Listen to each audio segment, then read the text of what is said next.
دونوں بیٹے مزاروں اور کھیتوں کی دیکھ بھال کرتے اور خود بھی کھیتی باڑی کرتے ہیں۔ سکھ کچھ عقل والا معلوم ہوتا تھا، اس نے خود ہی کہہ دیا، میں نے 26 سال فوج کی سروس کی ہے، میں سیدھی بات کرنے اور کسی کا لحاظ نہ کرنے کا عادی ہو گیا ہوں۔ مجھے پہلا شک اپنے لڑکوں پر تھا، لیکن میرا شک غلط نکلا۔ ان میں کوئی بری عادت نہیں، شراب تو ہر کوئی پیتا ہے، ان میں کوئی عیب نہیں، جوا نہیں کھیلتے، شہر بھی نہیں جاتے۔ میں نے اس کے بیٹوں کے متعلق بات آگے نہ بڑھائی، ان کی صحیح رپورٹ مجھے مخبروں سے لینی تھی۔ میں نے اسے کہا کہ وہ ایک بار پھر سوچ لے، اگر رپورٹ درج ہو گئی، FIR تحریر ہو گئی اور پتہ چلا کہ چوری اس کے بیٹوں نے کی ہے تو انہیں سزا ملے گی۔ اس نے کہا کہ میں رپورٹ رجسٹر کر لوں۔ نمبردار نے پرزور انداز سے کہا کہ صوبیدار کے لڑکے ایسے نہیں کہ اپنے گھر کو ہی لوٹ کھائیں۔ اس نے دونوں کے چال چلن کی تعریف کی اور چوکیدار نے نمبردار کی تائید میں بہت کچھ کہا۔ میں اتنا سمجھ گیا کہ چوری کچھ دن پہلے ہوئی ہے اور انہیں آج پتہ چلا ہے۔ چائے واردات پر مجھے اب کوئی کھرا کھوج نہیں مل سکتا تھا، تاہم وہاں جانا ضروری تھا۔ میں کاغذی کارروائی مکمل کر کے سکھ صوبیدار کے ساتھ چل پڑا۔ مکان پکا تھا، اس کے دائیں بائیں مکان تھے اور پچھواڑے کے مکانوں کے پچھواڑے ان سے ملے ہوئے تھے۔ سکھ کے مکان کی ڈیوڑی تھی، آگے صحن، باقی 3 اطراف برآمدے اور کمرے۔ سکھ مجھے ایک بڑے کمرے میں لے گیا، اس کے دائیں اور بائیں کوٹھریوں کی طرح کے 2 چھوٹے کمرے تھے۔ ایک چھوٹے کمرے میں ٹرنک رکھے تھے اور بہت سا دوسرا سامان بھی تھا۔ جس ٹرنک سے رقم چوری ہوئی تھی وہ وہیں پڑا تھا، پرانے زمانے سے بھی پہلے کا ٹرنک تھا۔ اس کے پیچھے 2 قبضے لگے ہوئے تھے جو زنگ خوردہ تھے، انہیں کسی مضبوط اوزار سے اکھاڑا گیا تھا۔ میں نے کمرے میں ادھر ادھر دیکھا، میں نے سوچا تھا کہ چوری گھر کے کسی فرد نے کی ہے تو اوزار یہیں کہیں ہوگا، لیکن مجھے ایسی کوئی چیز نظر نہ آئی۔ یہ بات بالکل صاف تھی کہ چور جو کوئی بھی ہے، اسے معلوم تھا کہ رقم اس ٹرنک میں ہے اور کپڑوں کے نیچے رکھی ہے۔ میں نے سکھ صوبیدار سے پوچھا کہ جب اس کی بیوی نے یہ ٹرنک کھولا تو اس میں رکھے ہوئے کپڑوں کی کیا حالت تھی؟ بالکل ٹھیک پڑے تھے، میں نے خود دیکھے تھے۔ اس کا مطلب یہ ہوا کہ چور کو رقم تلاش کرنے کے لیے کپڑے باہر نکالنے کی ضرورت محسوس نہیں ہوئی۔ اگر چور باہر کا کوئی آدمی تھا تو اس نے واردات گھر بھیدی کی مدد سے کی ہے۔ گھر بھیدی وہی ہو سکتا یا ہو سکتی تھی جس کا عمل دخل اس اندرونی کمرے تک تھا۔ آپ نے دیکھا ہوگا کہ ٹرنکوں وغیرہ کی انچارج گھر کی عورت ہوا کرتی ہے، چابیاں اسی کے پاس رہتی ہیں۔ اس لیے میں نے صوبیدار کی بیوی سے تفتیش کی ابتدا بہتر سمجھی۔ اس سے پہلے میں نے مکان کی سیڑھیاں اور ان کا دروازہ دیکھا، اوپر گیا، چھت دیکھی، ملحقہ مکانوں کی چھتوں سے ادھر آیا جا سکتا تھا۔ نمبردار، سکھ صوبیدار اور سیلدار میرے ساتھ تھے۔ میں نے ملحقہ گھرانوں کے متعلق پوچھا تو تینوں نے متفقہ طور پر کہا کہ سب شریف لوگ ہیں۔ میں نے ان سے تو کچھ نہ کہا، اپنے طور پر سوچا کہ ضروری نہیں ہوتا کہ شریف لوگوں کی اولاد بھی شریف ہی ہو۔ بہرحال مکان ایسا تھا کہ چور اوپر سے آ اور جا سکتا تھا۔ میں نے سکھ کی بیوی کو الگ بٹھا لیا، چابیاں اس کی تحویل میں رہتی تھیں۔ گاؤں کے لوگ روپیہ پیسہ گھروں میں ہی رکھا کرتے تھے، اس لیے چابیاں ایسی جگہ رکھتے تھے جہاں توقع ہی نہیں ہوتی تھی کہ چابیاں ہوں گی۔ یہ عورت ایک پرانی ہانڈی میں چابیاں رکھتی تھی جس میں مسور کی دال پڑی رہتی تھی۔ 3 ہانڈیاں اس کے اوپر رکھی رہتی تھیں، کسی ہانڈی میں گڑ اور کسی میں ہلدی اور کسی میں ایسی کوئی اور چیز تھی۔ یہ تو معلوم ہو چکا تھا کہ ٹرنک کا تالا نہیں ٹوٹا، ڈھکنا اکھاڑا گیا ہے۔ ڈھکنا اکھاڑنے کے لیے وقت درکار تھا اور اس سے آواز بھی پیدا ہوتی تھی، اس لیے چوری رات کو کی گئی ہوگی جب گھر والے صحن میں سوئے ہوئے ہوں گے، یا اس وقت جب گھر میں کوئی بھی نہیں ہوگا۔ صوبیدار کی بیوی نے یہ بتا کر مجھے الجھن میں ڈال دیا کہ نیچے والے ٹرنک میں زیورات تھے جو لڑکی اور اس کے دونوں بھائیوں کی شادیوں کے لیے بنوائے گئے تھے۔ میں کہتا تھا کہ چوری کسی گھر بھیدی کی مدد سے کی گئی ہے۔ اب میں اس الجھن میں پڑ گیا کہ گھر بھیدی کو اگر اس رقم کا علم تھا تو کیا اسے یہ معلوم نہیں تھا کہ اس کے نیچے زیورات بند ہیں؟ اسے ضرور معلوم ہوگا۔ اس سے ظاہر ہوتا تھا کہ چور کو صرف رقم کی ضرورت تھی۔ اگر وہ چوری کے ارادے سے آتا، یعنی جو ہاتھ لگا اٹھا لے جانے کے لیے آتا، تو دوسرے ٹرنک بھی کھولتا۔ دوسرے ٹرنک نہ کھولنے کی ایک وجہ یہ ہو سکتی تھی کہ کوئی جاگ اٹھا ہوگا یا کوئی باہر سے اندر کی طرف آ رہا ہوگا۔ میں نے تھانے میں صوبیدار سے جو باتیں پوچھیں وہ اس کی بیوی سے بھی پوچھیں۔ اس نے بھی بتایا کہ 8-10 روز پہلے ٹرنک اس نے کھولا تھا اور اس وقت رقم موجود تھی۔ آج صبح کھولا تو رقم غائب پائی۔ رقم ریشمی رومال میں بندھی ہوئی تھی۔ میں نے اس سے پوچھا کہ رومال کی کوئی خاص نشانی ہے۔ اس نے بتایا کہ رومال پیلے رنگ کا ہے اور اس کے درمیان میں اس کی چھوٹی بیٹی نے لال دھاگے سے گورمکھی میں ست سری اکال کاڑا ہوا ہے۔ گھر میں ایک نوکرانی تھی، وہ ادھیڑ عمر تھی، اور ایک جوان آدمی گھر کے کام کاج کے لیے بھی آتا تھا۔ وہ دراصل مزارع تھا۔ سکھ کی بیوی نے ان کے متعلق کہا کہ دونوں مرے مٹے سے ہیں اور ہر لحاظ سے قابل اعتماد۔ اس نے کہا کہ وہ اپنے کام سے کام رکھتے ہیں، انہیں معلوم نہیں کہ کون سے ٹرنک میں کیا رکھا ہے۔ تم نے 8-10 دن پہلے ٹرنک کھولا تھا یا آج کھولا ہے؟ اس دوران تم سب لوگ کسی دن گھر سے باہر گئے تھے؟ 3 دن گزرے اپنی بڑی بیٹی کے گھر گئے تھے۔ میں گئی تھی، اجیت کور یعنی میری چھوٹی بیٹی ساتھ تھی اور اس کا باپو صوبیدار بھی ساتھ تھا۔ ہم صبح گئے اور دوپہر کے بعد واپس آئے تھے۔ تمہارے دونوں بیٹے نہیں گئے تھے؟ وہ کھیتوں کو چلے گئے تھے۔ آپ دیکھ رہے ہیں کٹائی ہو رہی ہے۔ گھر کون رہا تھا؟ نوکر اور نوکرانی؟ نہیں، گھر کو تالے لگا کر گئے تھے۔ تالے کہاں کہاں لگائے تھے؟ ایک اس بڑے کمرے کو، دوسرا ڈیوڑی کے اندرونی دروازے کو، اور ڈیوڑی کے باہر والے دروازے کی باہر سے زنجیر چڑھا دی تھی۔ وہاں تالا لگانے کی ضرورت نہیں تھی۔ کوئی کھول بھی لے تو ڈیوڑی سے اندر آنے کا کوئی راستہ نہیں۔ جب تم لوگ واپس آئے تو تالے لگے ہوئے تھے۔ تمہیں کوئی شک تو نہیں ہوا؟ لگے ہوئے تھے۔ مجھے کچھ بھی شک نہیں ہوا۔ میں نے دونوں تالے منگوا کر دیکھے، ان پر ایسا کوئی نشان نہیں تھا جو ظاہر کرتا کہ یہ تالے سلاخ سے یا کسی اور اوزار سے کھولے گئے ہوں۔ اگر اس طرح کھولے جاتے تو پھر بند نہ ہوتے۔ صوبیدار کی بیوی نے کہا کہ اس نے واپس آ کر دیکھا تالے بند تھے۔ یہ بھی ہو سکتا تھا کہ تالے اسی قسم کی دوسری چابیوں سے کھولے گئے پھر لگا دیے گئے ہوں۔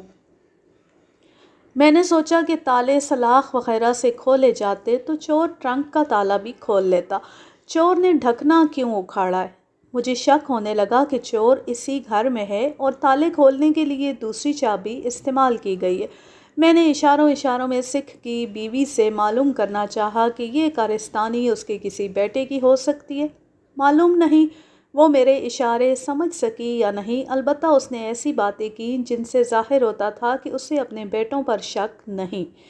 مجھے یہ تو یقین ہو گیا تھا کہ چوری اسی روز ہوئی ہے جس روز یہ لوگ اپنی بڑی بیٹی کے گھر گئے تھے۔ ان تالوں کی دوسری چابیاں بھی ہیں؟ دونوں تالوں کی ہیں، ٹرنک کے تالے کی نہیں۔ وہ اسی گچھے میں ہیں؟ نہیں، 3-4 تالوں کی دوسری چابیاں الگ گچھے میں ہیں۔ اجیت کور کے باپو نے ایک بار کہا تھا کہ ہر تالے کی دوسری چابی الگ رکھنی چاہیے۔ ایک ہی گچھے میں تمام چابیاں ہوں اور گچھا گم ہو جائے تو دوسری چابیاں بھی ساتھ ہی چلی جاتی ہیں، پھر تالے توڑنے پڑتے۔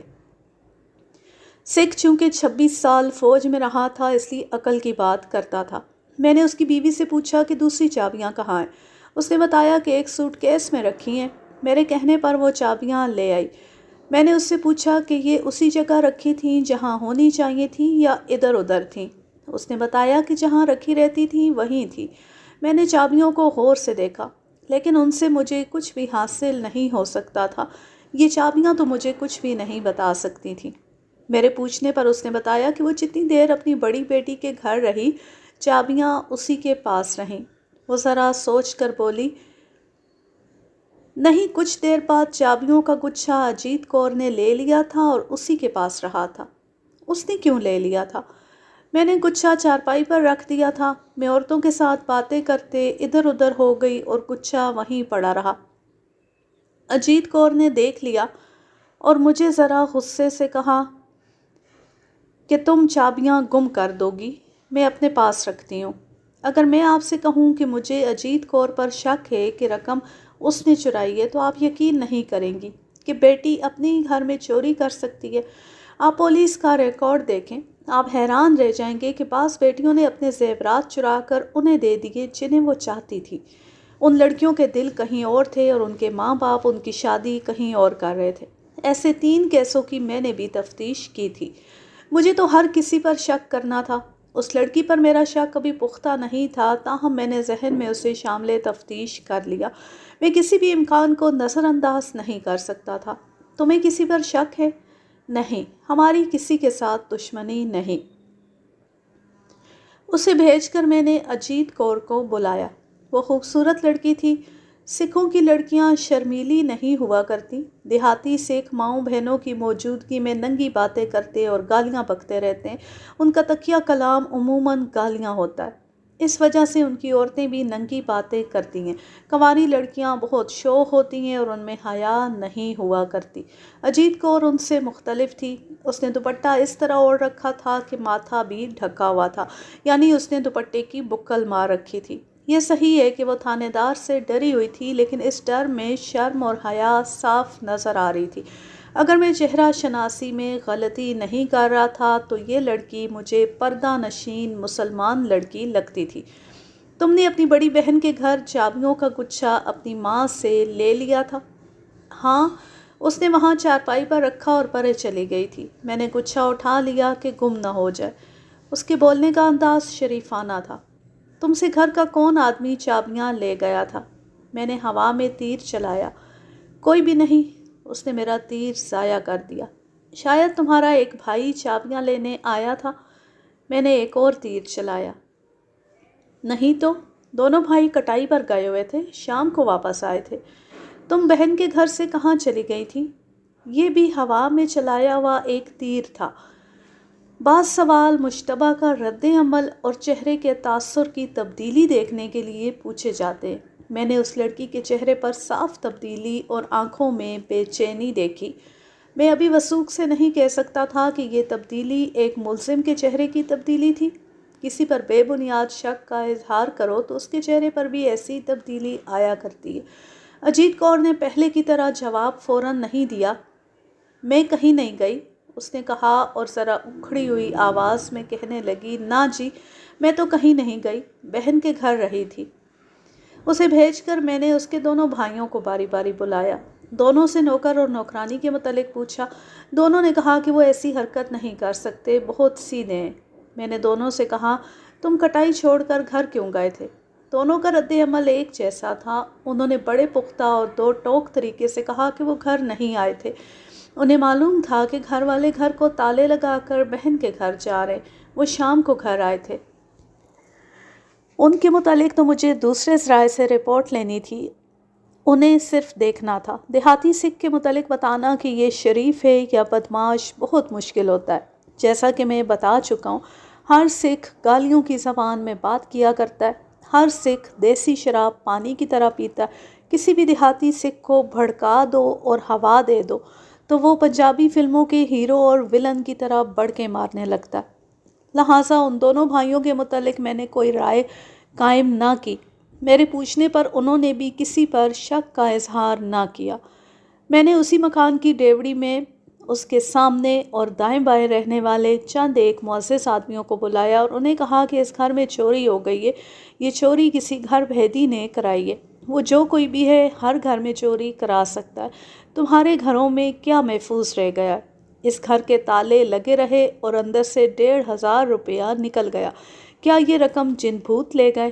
چور اسی محلے میں ہے اور تم سب کے سامنے پھر رہا ہے۔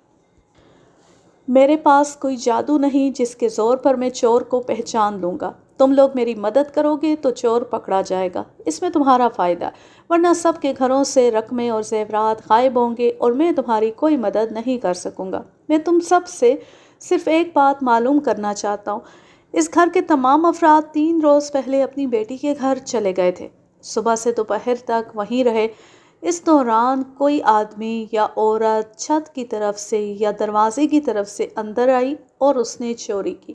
دن کا وقت تھا، گلی میں کوئی نہ کوئی موجود ہوگا، کسی نہ کسی نے کسی کو ضرور دیکھا ہوگا۔ تم لوگ اندھے نہیں ہو۔ گھروں میں جا کر اپنی بیویوں اور اپنے بچوں سے پوچھو کہ اس روز انہوں نے کسی کو اس گھر کی کنڈی کھول کر اندر جاتے اور باہر نکلتے دیکھا ہوگا۔ اگر وہ اس گھر کا ہی کوئی فرد تھا تو بھی مجھے بتاؤ۔ سب کو لان تان کر کے گرما دیا۔ انہیں فارغ کر کے میں نے نمبردار، سیلدار اور سفید پوش سے کہا کہ وہ کوشش کریں، اور میں نے جو بات معلوم کرنے کے لیے سب کو کہا ہے اس کا سراغ وہ تینوں بھی لگائیں۔ میں نے سکھ صوبیدار سے الگ ہو کر ان تینوں سے کہا کہ اس گھر کا ہی کوئی فرد آ کر چلا گیا تھا تو بھی وہ مجھے بتائیں۔ یہ تینوں چونکہ سرکاری آدمی تھے، اس لیے انہیں میں نے ان کے خلاف کارروائی کی دھمکی دی اور انعام کا لالچ بھی دیا۔ ان سب کو گرمانے اور ہوا دینے سے مجھے امید تھی کہ کہیں سے کوئی سراغ مل جائے گا۔ آج کل حالات اتنے بگڑ گئے ہیں کہ لوگوں کے سامنے واردات ہوتی ہے تو کوئی گواہی دینے کے لیے سامنے نہیں آتا۔ جرائم پیشہ لوگوں کو کسی غیبی طاقت کی پشت پناہی حاصل ہوتی ہے۔ اب تو یہاں تک بھی ہوتا ہے کہ گواہوں کو سرے عام دھمکیاں دی جاتی ہیں اور کسی نہ کسی گواہ پر قاتلانہ حملے کی خبر بھی اخباروں میں چھپ جاتی ہے۔ میں جس وقت کی بات کر رہا ہوں اس وقت پولیس دیانتداری سے جرائم کی تفتیش کرتی تھی اور لوگ تفتیش میں مدد دیتے تھے۔ گواہوں کو پولیس کا تحفظ حاصل ہوتا تھا۔ چوری چکاری کے کیسوں میں لوگ کوئی نہ کوئی سراغ لے ہی آتے تھے۔ میں صوبیدار کے نوکر اور نوکرانی کو ساتھ لے کر تھانے چلا گیا۔ وہاں جا کر نوکر سے صوبیدار کے مزاروں اور 2-4 دوسرے کسانوں اور مزاروں کے نام پوچھ کر ایک کانسٹیبل سے کہا کہ وہ ان سب کو تھانے لے آئے۔ نوکرانی ادھیڑ عمر عورت تھی، بہت گھبرائی ہوئی تھی۔ وہ سکھ تھی اور بیوہ۔ اس کے 2 بیٹے تھے، عمریں 12-14 سال ہوں گی۔ ہمارے معاشرے کا، پولیس کا اور ہم سب کا یہ دستور ہے کہ مزارہ، نوکر اور غریب آدمی کو ہم شک کی نگاہوں سے دیکھتے ہیں اور ان کی قسموں اور ان کی بے گناہی کے آنسوؤں پر بھی اعتبار نہیں کرتے۔ یہ محاورہ اپنے اندر حقیقی معنی رکھتا ہے کہ مفلسی سب سے بڑا جرم ہے۔ خوشحال اور حیثیت والے لوگوں کو ہم نیک اور پاک سمجھتے ہیں۔ کچھ ایسا ہی رویہ میرا تھا۔ میں نے اسے سیدھے الفاظ میں کہا کہ وہ جس گھر میں ملازم ہے وہاں سے پیسے چوری ہو گئے۔ اگر یہ اس کا کام ہے تو صاف بتا دے اور رقم واپس کر دے، میں اسے بچا لوں گا۔ اس کی حالت بہت بری ہو گئی، اس کے منہ سے بات نہیں نکل رہی تھی۔ وہ جو کچھ کہنا چاہتی تھی وہ اس کی آنکھوں سے آنسوؤں کے راستے بہنے لگا۔ اس نے کہا کہ اس نے اپنے 2 بچوں کی خاطر اس گھر کی بہت خدمت کی ہے اور پوری دیانتداری سے کام کیا ہے تاکہ اس کے بچوں کو روٹی ملتی رہے۔ اس نے اپنے خاوند کو یاد کیا اور بہت روئی۔ اس نے کہا کہ سر کا سائیں زندہ ہوتا تو آج مجھ پر چوری کا الزام نہ لگتا۔ اگر تھانے دار جذبات میں الجھ جائے تو کسی بھی واردات کی تفتیش نہ کر سکے۔ اگر میں آپ کو وہ ساری باتیں سنا دوں جو اس نے کہی تھیں تو آپ کے آنسو نکل آئیں۔ میں اس سے متاثر ہو گیا تھا، لیکن میرے سامنے ایک حقیقت تھی۔ میں اسے حقیقت کی طرف لے آیا اور پوچھا کہ جس روز صوبیدار اپنی بیٹی اور بیوی کے ساتھ اپنی بڑی بیٹی کے گھر گیا تھا اس روز وہ کہاں رہی تھی؟ اس نے جواب دیا کہ وہ ساتھ والے گاؤں میں اپنی ایک بہن کے گھر چلی گئی تھی۔ اسے چونکہ چھٹی کبھی کبھی ملا کرتی ہے اس لیے اپنی بہن سے کم ہی مل سکتی ہے۔ اس روز اسے موقع ملا اور وہ بچوں کو لے کر چلی گئی اور شام سے ذرا پہلے واپس آئی۔ تمہیں یہ تو پتہ ہوگا کہ تمہاری مالکن ٹرنکوں کی چابیاں کہاں رکھتی ہے؟ نہیں جی، مجھے بالکل علم نہیں۔ یہ تو میں نے معلوم کر لینا تھا کہ وہ اپنی بہن کے گاؤں گئی تھی یا نہیں، اور کیا وہ وہیں رہی تھی یا کچھ دیر کے لیے غائب ہو گئی تھی۔ میں نے اس سے گھر کے بھید لینے کے لیے اسے یہ یقین دلایا کہ مجھے اس پر اعتبار آ گیا۔ میں نے اسے اجیت کور کے متعلق پوچھا کہ وہ کیسی لڑکی ہے، اس کی عادتیں کیسی ہیں اور اس کا کہیں میل جول ہے یا نہیں۔ نوکرانی کا یہ ڈر بجا تھا کہ اس کے مالکوں کو پتہ چل جائے گا کہ اس نے مجھے ان کی بیٹی کے متعلق کچھ باتیں بتائی ہیں۔ میں نے اس کا یہ ڈر دور کر دیا۔ میری توقع کے خلاف اس نے اجیت کور کی بہت تعریف کی اور بتایا کہ لڑکی کا رجحان مذہب کی طرف زیادہ ہے اور اس میں نوجوان اور خوبصورت لڑکیوں والی شوخی ہے ہی نہیں۔ بیاہ شادی پر لڑکیاں اکٹھی ہوتی اور گاتی بجاتی ہیں، لیکن اجیت کور شادی والے گھر چلی تو جاتی ہے لیکن گاتی بجاتی نہیں۔ اس کی آواز سریلی ہے لیکن وہ شبد کیرتن گاتی ہے۔ بچی ہوئی روٹی کے ٹکڑے لے کر صحن میں بیٹھ جاتی یا چھت پر چلی جاتی ہے اور ٹکڑے پرندوں کو کھلاتی رہتی ہے۔ گھر میں کوئی غریب آ جائے تو اسے اپنے اچھے کپڑے بھی دے دیتی ہے۔ ماں نے اسے 2-3 بار پیٹا بھی تھا۔ اس نے ایک عورت کو اپنے کپڑے، ایک اور بھکاری کو بہت سے پیسے دے دیے تھے۔ اس نے اپنے بھائیوں اور باپ سے کئی بار کہا تھا کہ وہ شراب نہ پیا کرے، لیکن سکھ اپنی بیوی کو تو چھوڑ سکتا ہے، شراب نہیں چھوڑ سکتا۔ نوکرانی سے میں نے کہا کہ وہ آخر جوان لڑکی ہے، کسی کو چاہتی ہوگی۔ نوکرانی نے بتایا کہ وہ شاید کسی کو چاہتی ہوگی مگر اسے کوئی نہیں چاہتا، اس کا تو رشتہ مانگنے بھی کوئی نہیں آتا۔ سب کہتے ہیں کہ یہ تو وہ گرو کی گائے ہے، اس کی شکل و صورت پر مرنے والے تو بہت ہیں، اس کی عادتوں سے سب گھبراتے ہیں، بعض تو یہ کہتے ہیں کہ اس کے دماغ میں کوئی نقص ہے۔ نوکرانی نے اس کی عادتوں وغیرہ کی جو تفصیل بتائی، اس سے میں نے بھی یہی رائے قائم کی کہ لڑکی ایب نارمل ہے اور یہ شاید مذہبی جنون کی وجہ سے ہے۔ اس لڑکی کو کوئی گرنتھی یا گردوارے کا کوئی بھائی قبول کر سکتا تھا۔ بہرحال اجیت کور کے متعلق مجھے جو شک تھا وہ رفع ہو گیا اور نوکرانی نے بھی اپنے خلاف شک رفع کر دیا۔ اجیت کور کے بھائیوں کے چال چلن کے خلاف اس نے کوئی بات نہ کی۔ میرے پوچھنے پر اس نے بتایا کہ دونوں بھائی اپنے ماں باپ کے فرما بردار ہیں اور ان کا آپس میں یا اپنے ماں باپ کے ساتھ کبھی لڑائی جھگڑا نہیں ہوا۔ ساتھ والے گھروں کے افراد کے متعلق اس سے تفصیل پوچھی۔ مجھے شک تھا کہ ان میں کوئی مجرمانہ عادات کا نوجوان ہوگا یا کوئی مشکوک چال چلن کی عورت رہتی ہوگی۔ اس نے بتایا کہ وہ سب خوشحال گھرانے ہیں اور ان میں سے کسی عورت کا صوبیدار کے گھر آنا جانا اتنا زیادہ نہیں کہ اسے یہ بھی معلوم ہو کہ فلاں ٹرنک میں رقم رکھی ہوئی ہے۔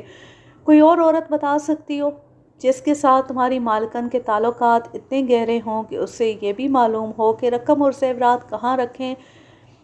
گاؤں کی عورتیں آتی رہتی ہیں، 2-3 کے ساتھ سردارنی کے تعلقات بہت گہرے ہیں، لیکن میں نے کبھی کسی عورت کو اس کمرے میں سردارنی کے ساتھ جاتے نہیں دیکھا جس میں ٹرنک رکھیں۔ یہ عورت مجھے اپنی رہائی کے لیے خوش کرنا چاہتی تھی، اس لیے میں دیکھ رہا تھا کہ وہ کوشش کر رہی تھی کہ میں جو پوچھوں اس کا جواب صحیح اور مکمل دے۔ اس سے میں نے بہت کچھ پوچھا، صوبیدار اور اس کی بیوی کے آپس کے تعلقات کے متعلق بھی پوچھا، وہ بتاتی رہی۔ میں نے اس عورت کو بہت دیر اپنے ساتھ رکھا اور مجھے یقین آ گیا کہ اس کا اگر کوئی جرم ہے تو وہ صرف مفلسی اور بیوگی ہے، اور یہ کہ وہ 2 بچوں کی ماں ہے۔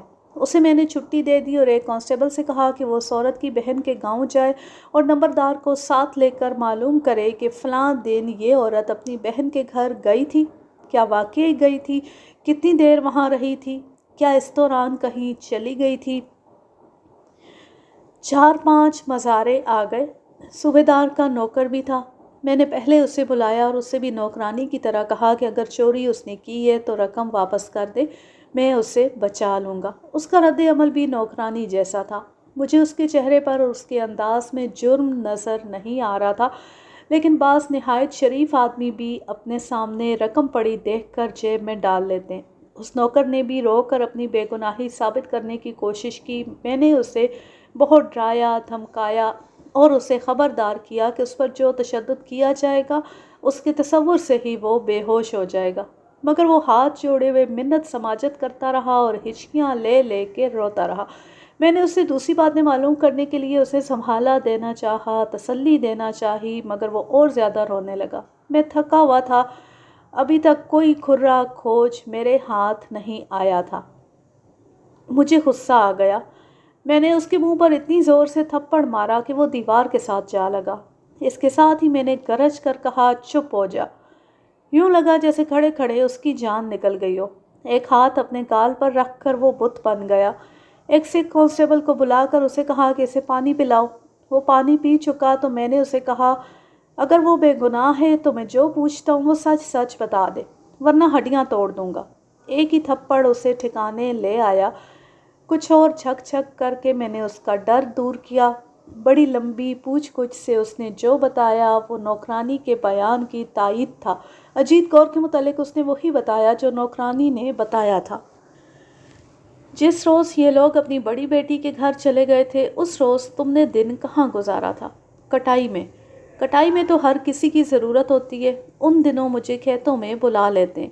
سوچو اور اچھی طرح یاد کر کے مجھے بتاؤ کہ اس روز دونوں بھائیوں میں سے کوئی ایک کچھ دیر کے لیے گھر آیا تھا؟ اس نے سوچ سوچ کر بتایا کہ وہ کٹائی میں لگا رہا تھا، اس نے دیکھا نہیں، دونوں بھائی بھی کٹائی کر رہے تھے۔ اب مجھے بالکل صحیح بتاؤ کہ دونوں بھائیوں کا چال چلن اور عادتیں کیسی ہیں؟ وہ پھر گھبرا گیا اور ہاتھ جوڑ کر اس نے منت کے لہجے میں کہا، میں ان کا نوکر ہوں مہاراج جی، انہیں پتہ چل گیا تو مجھے جان سے مار ڈالیں گے۔ میں نے اسے حوصلہ دیا اور یقین دلایا کہ اس کے مالکوں کو پتہ نہیں چلے گا کہ اس نے کچھ بتایا ہے۔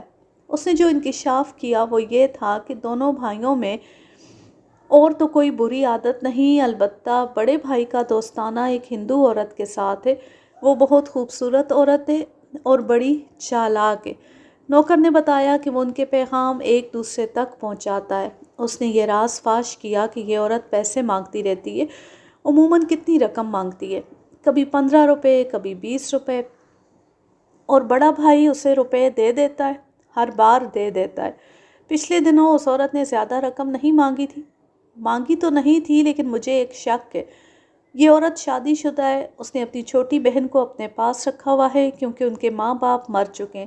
یہ عورت بہن کی شادی کی فکر میں رہتی ہے۔ وہ سنت سنگھ صوبیدار کا بڑا بیٹا اس سے ضرور مدد مانگے گی یا مانگ چکی ہوگی۔ نوکر میری حوصلہ افزائی سے اب عقل کی باتیں کرنے پر آ گیا تھا۔ میں نے اس سے پوچھا کہ اس نے کس طرح محسوس کیا ہے کہ اس عورت نے سنت سنگھ سے رقم مانگی ہوگی یا مانگے گی۔ اس نے بتایا کہ وہ 3 سال سے ان کے درمیان آیا ہوا ہے۔ اس نے عورت کی کچھ باتیں سنائی جس سے اندازہ ہوتا تھا کہ وہ سنت سنگھ کی کھال اتار رہی ہے۔ نوکر نے یاد کر کے کہا، پچھلے سال کی کٹائی کے بعد اس عورت نے مجھے کہا تھا کہ سنتے سے کہنا کہ سنار نے انگوٹھی تیار کر دی ہے۔ میں نے سنت سنگھ سے کہہ دیا۔ اس نے کچھ بھی نہ کہا۔ 2-3 روز بعد سنت سنگھ نے مجھے کپڑے میں بندھی ہوئی ایک چیز دے کر کہا کہ اسے دے دینا۔ میں نے لے جاتے ہوئے کھول کر دیکھا، یہ سونے کی انگوٹھی تھی۔ کیا یہ عورت صوبیدار کے گھر آتی رہتی ہے؟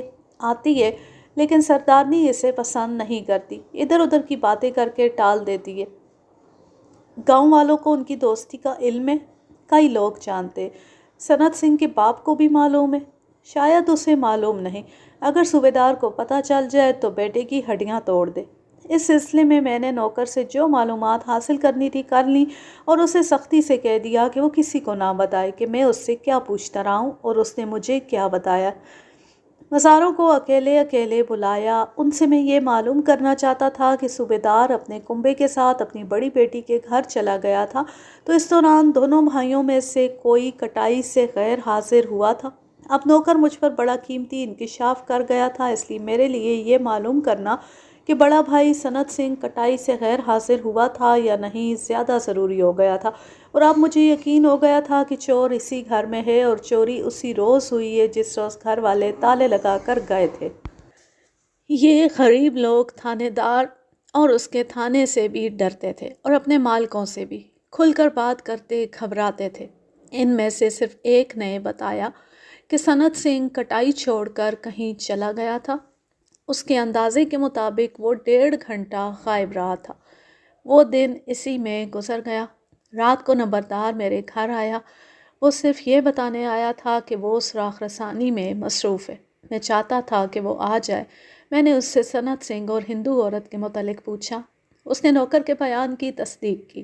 اس عورت کے متعلق اس نے بتایا کہ اس کا خاوند بدھو اور شریف آدمی ہے۔ گاؤں میں اس کی چھوٹی سی دکان ہے۔ اس نے اپنی بیوی پر یہ احسان کر رکھا ہے کہ اس کی چھوٹی بہن کو اپنے گھر رکھ لیا ہے۔ بہن شریف لڑکی ہے، لیکن بڑی بہن کا چلن اچھا نہیں۔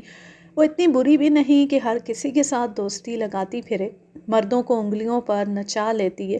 سنت سنگھ کے ساتھ اس کی مستقل دوستی ہے۔ نمبردار ہندو تھا، اس لیے میں اسے سنت سنگھ کے خلاف استعمال کر سکتا تھا۔ یہ میرا تجربہ تھا کہ سکھ نمبردار سکھوں کی بہت مدد کیا کرتے تھے۔ کوئی سکھ جرم کر بیٹھتا تو سکھ نمبردار اسے بچانے کی کوشش کرتے تھے۔ میں نے اس ہندو نمبردار سے کہا کہ کوئی شریف ہے یا بدماش، مجھے کوئی دلچسپی نہیں۔ میری دلچسپی اس کیس کے ساتھ ہے جو میں رجسٹر کر بیٹھا ہوں۔ میری توجہ اب سنت سنگھ پر آ گئی ہے۔ اس کے پاس تالوں کی دوسری چابیاں تھیں جو اس نے اپنے پاس رکھ لی تھیں۔ اس کے ماں باپ اور بہن گھر کو تالے لگا کر گئے اور سنت سنگھ نے آ کر تالے کھولے۔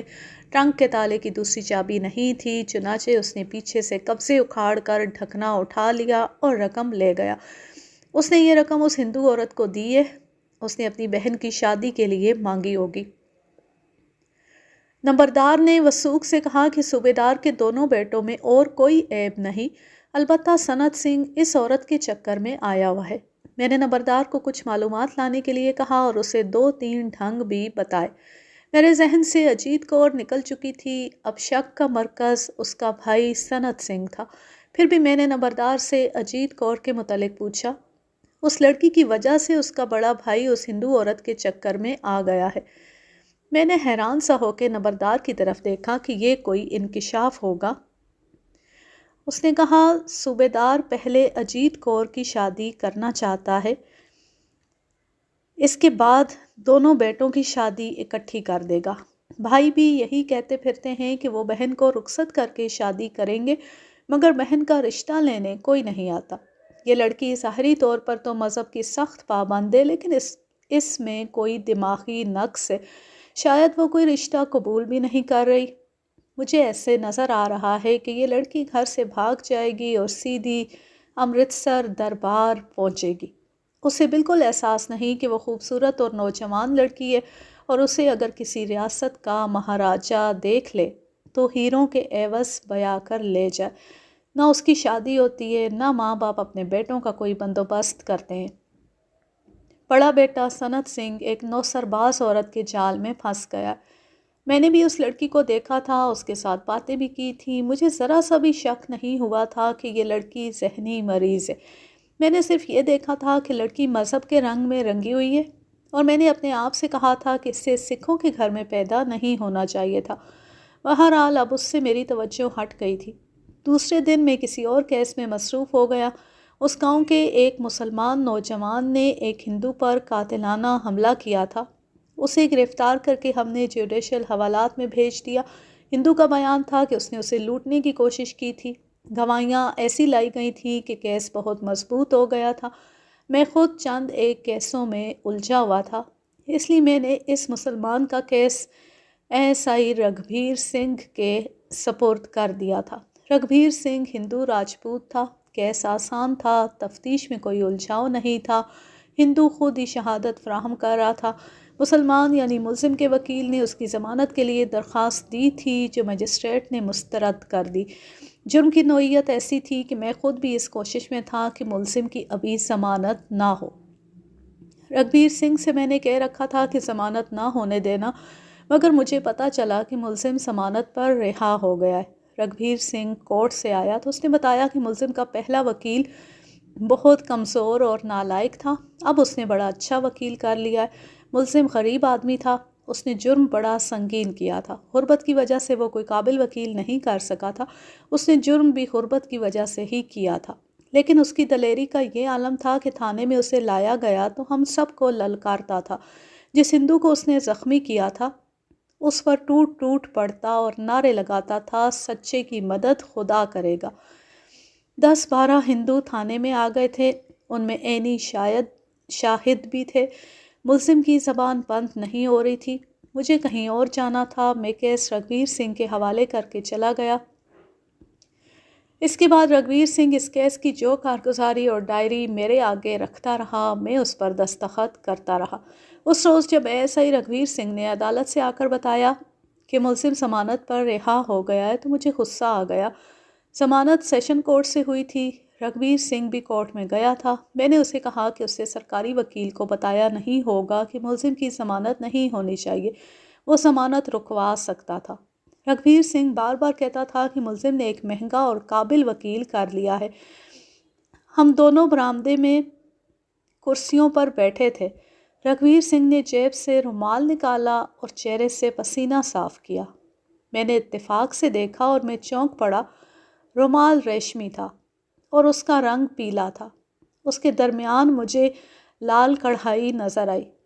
میں نے مذاق کے انداز سے کہا، رگھبیر یار، یہ ریشمی رومال کسی معشوق نے دیا ہے؟ میں نے اس کے ہاتھ سے ہنستے ہنستے رومال لے لیا۔ رومال کے درمیان لال دھاگے سے گورمکھی میں ست سری اکال کاڑا ہوا تھا۔ میں آپ کو سنا چکا ہوں کہ صوبیدار کی بیوی نے میرے پوچھنے پر مجھے بتایا تھا کہ رقم جو چوری ہوئی ہے وہ پیلے رنگ کے ریشمی رومال میں بندھی ہوئی ہے۔ اس نے مجھے ایک اور نشانی یہ بتائی تھی کہ اس کے درمیان لال دھاگے سے گورمکھی میں ست سری اکال کاڑا ہوا ہے۔ مجھے معلوم نہیں تھا کہ وہ یہی رومال تھا، میں نے پہلے تو یہ دیکھا ہی نہیں تھا۔ مجھے یقین سا ہو گیا کہ یہ وہی رومال ہے۔ ایسے رومال بازار میں تو نہیں بکتے تھے کہ بہت سے لوگوں کے پاس ہوتے۔ اس کی شناخت صوبیدار کی بیوی اور بیٹی کر سکتی تھی۔ میں نے شناخت کا انتظار نہ کیا، رومال ہاتھ میں لیے میں کانسٹیبلوں کے کمرے میں چلا گیا اور ایک کانسٹیبل سے کہا کہ صوبیدار، اس کی بیوی اور اس کی بیٹی کو ساتھ لے آؤ۔ رگھبیر، میں نے برآمدے میں آ کر رگھبیر سنگھ کے سامنے بیٹھتے ہوئے پوچھا، یہ رومال تمہارے پاس کس طرح آیا ہے؟ اس نے رومال میرے ہاتھ سے لینے کے لیے ہاتھ بڑھایا اور شگفتہ لہجے میں بولا، ایک سکھنی کی نشانی ہے ملک صاحب۔ رگھبیر سنگھ، میں مذاق نہیں کر رہا۔ اس سے پہلے کہ یہ رومال کوئی اور آ کر شناخت کرے، مجھے بتا دو کہ یہ تمہارے پاس کس طرح آیا ہے۔ ملک صاحب، اس نے حیران سا ہو کر پوچھا، کیا ہو گیا ہے آپ کو؟ میں جو پوچھتا ہوں مجھے وہ بتاؤ۔ میں نے ذرا دبدبے سے کہا، مجھے جانتے ہو میں کیسا آدمی ہوں، میں تمہیں ابھی لائن حاضر کرا دوں گا، اس کے بعد سیدھے جیل جاؤ گے۔ مجھ سے کسی رعایت یا مدد کی توقع نہ رکھنا۔ اپنے ایک دوست کی جیب سے نکال لایا ہوں، اس کا نام، پورا پتہ، ابھی اسے تھانے میں بلاؤ۔ ملک صاحب، کچھ سمجھاؤ تو صحیح، میں بتا دوں گا رومال کہاں سے آیا ہے۔ یہ تو بتاؤ کہ یہ کیسا رومال ہے؟ جانتے ہو میں کل سے ایک چوری کی تفتیش کر رہا ہوں۔ ہاں جانتا ہوں، آپ ارجن پور کی بات کر رہے ہیں نا؟ ایک پنشنر سکھ صوبیدار کے گھر چوری ہوئی ہے۔ ہاں، رقم اس رومال میں بندھی ہوئی ٹرنک میں رکھی تھی۔ آپ نے یہ رومال پہلے دیکھا تھا؟ نہیں، میں نے بتائی ہوئی نشانیوں سے پہچانا ہے، اسے شناخت کرنے والے آ رہے ہیں۔ تم نے کہا ہے کہ یہ ایک سکھنی کی نشانی ہے، اجیت کور کی بات کر رہے ہو؟ اجیت کور؟ میں کسی اجیت کور کو نہیں جانتا، وہ تو میں نے مذاق کیا تھا۔ اس نے ذرا رک کر اور لمبا سانس لے کر کہا، میں آپ کو زیادہ چکر نہیں دوں گا، آپ صرف میرے افسر ہی نہیں، آپ خاندانی آدمی ہیں، میرے دل میں آپ کی بہت عزت ہے۔ میں نے غصے میں ایک بڑا ہی گندا لفظ استعمال کر کے کہا، مجھے بنانے کی کوشش نہ کرو رگھبیر، تم جانتے ہو مجھے خوشامد سے نفرت ہے، سیدھی بات کرو۔ میری عزت کرنا چاہتے ہو تو بعد میں کر لینا، فوراً بتا دو کہ یہ رومال تمہارے پاس کس طرح آیا۔ میں اس پر سوار تو ہو گیا تھا، لیکن یہ سوچ کر مجھے اپنے اندر یہ ڈر محسوس ہوا کہ صوبیدار کی بیوی اور بیٹی نے کہہ دیا کہ یہ وہ رومال نہیں جس میں رقم بندھی ہوئی تھی، تو اپنے ASI کے سامنے میری کیا عزت رہے گی۔ بتانے سے پہلے میں آپ سے ہاتھ جوڑ کر عرض کروں گا کہ آپ کو میرا ایک گناہ بخشنا پڑے گا۔ پہلے بات کرو، میں نے ملزم کو ضمانت پر رہا ہونے میں مدد دی ہے۔ اس نے مسلمان ملزم کے متعلق بتایا جسے میں چاہتا تھا کہ ابھی ضمانت پر رہا نہ ہو۔ میں نے PP یعنی پبلک پراسیکیوٹر سے کہہ دیا تھا کہ اس کی ضمانت کی درخواست کی مخالفت نہ کرنا۔ میں نے ملزم کے بھائی سے 500 روپیہ لیا ہے، اس نے یہ رقم اس رومال میں لپیٹ رکھی تھی۔ مجھے رومال اچھا لگا تو میں نے اس سے رومال بھی لے لیا۔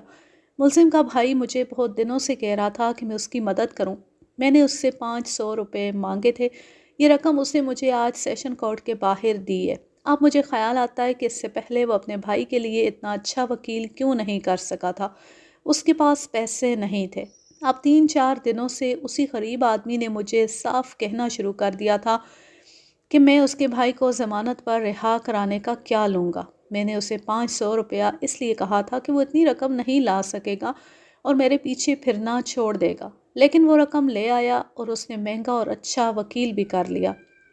اس سے یہ ثابت ہوتا ہے کہ اس نے کہیں ہاتھ مارا ہے اور اس کا ہاتھ صوبیدار کے گھر پڑا ہے۔ میں گواہ ہوں، آپ اسے بلا لیں۔ یہ تو بات کا مسئلہ تھا کہ رشوت خوری کے الزام میں مجھے ASI رگھبیر سنگھ کے ساتھ کیا سلوک کرنا تھا۔